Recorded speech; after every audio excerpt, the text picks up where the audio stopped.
சங்கீத புஸ்தகம் 45ஆம் சங்கீதம். சோஷனீம் என்னும் வாத்தியத்திலே வாசிக்க கோராகின் புத்திரரிலுள்ள ராக தலைவனுக்கு ஒப்புவிக்கப்பட்ட நேச பாட்டாகிய சங்கீதம். என் இருதயம் நல்ல விசேஷத்தினால் பொங்குகிறது. நான் ராஜாவை குறித்து பாடின கவியை சொல்லுகிறேன். என் நாவு விரைவாய் எழுதுகிறவனுடைய எழுத்தாணி. எல்லா மனுபுத்திரரிலும் நீர் மகா சௌந்தரியம் உள்ளவர். உம்முடைய உதடுகளில் அருள் பொழிகிறது. ஆகையால் தேவன் உம்மை என்றென்றைக்கும் ஆசீர்வதிக்கிறார்.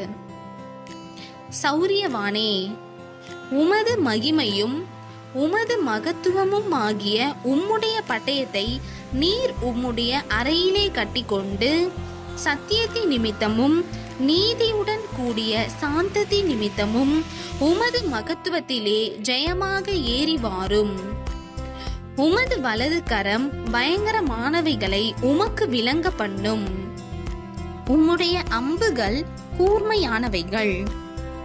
அவைகள் ராஜாவுடைய சத்துருக்களின் இருதயத்திற்குள் பாயும்.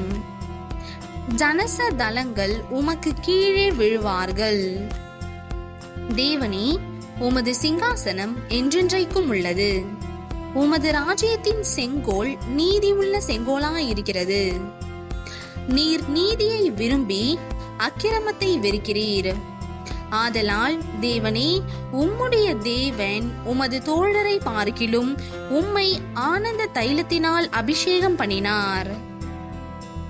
தந்தத்தினால் செய்த அரமனைகளில் இருந்து புறப்படுகையில் நீர் மகிழும்படி உமது வஸ்திரங்கள் எல்லாம் வெள்ளை போலம், சந்தனம், லவங்கம் இவைகளின் வாசனை பொருந்தியதாயிருக்கிறது. உமது நாயகிகளுக்குள்ளே அரசரின் குமாரத்திகள் உண்டு.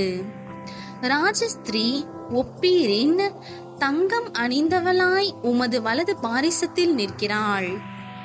குமாரத்தியே கேள், நீ உன் செவியை சாய்த்து சிந்தித்துக்கொள். உன் ஜனத்தையும் உன் தகப்பன் வீட்டையும் மறந்துவிடு. அப்பொழுது ராஜா உன் அழகில் பிரியப்படுவார். அவர் உன் ஆண்டவர் ஆகையால் அவரை பணிந்து கொள். தீருக்குமாரத்தி காணிக்கை கொண்டு வருவாள். ஜனங்களில் ஐஸ்வர்யவான்களும் உன் தயவை நாடி வணங்குவார்கள். ராஜகுமாரத்தி உள்ளாக பூரண மகிமை உள்ளவள். அவள் உடை பொற்சரிகையாயிருக்கிறது. சித்திர தையலாடை தரித்தவளாய் ராஜாவினிடத்தில் அழைத்து கொண்டு வரப்படுவாள். அவள் பின்னாலே செல்லும் அவளுடைய தோழிகளாகிய கன்னிகைகள் உம்மிடத்தில் கூட்டிக் கொண்டு வரப்படுவார்கள். அவர்கள் மகிழ்ச்சியோடும் களிப்போடும் வந்து ராஜ அரமனைக்குள் பிரவேசிப்பார்கள். உமது பிதாக்களுக்கு பதிலாக உமது குமாரர் இருப்பார்கள். அவர்களை பூமியெங்கும் பிரபுக்களாக வைப்பீர். உமது நாமத்தை எல்லா தலைமுறைகளிலும் பிரஸ்தாபப்படுத்துவேன். இது நிமித்தம் ஜனங்கள் உம்மை என்றென்றைக்கும் உள்ள சதா காலங்களிலும் துதிப்பார்கள்.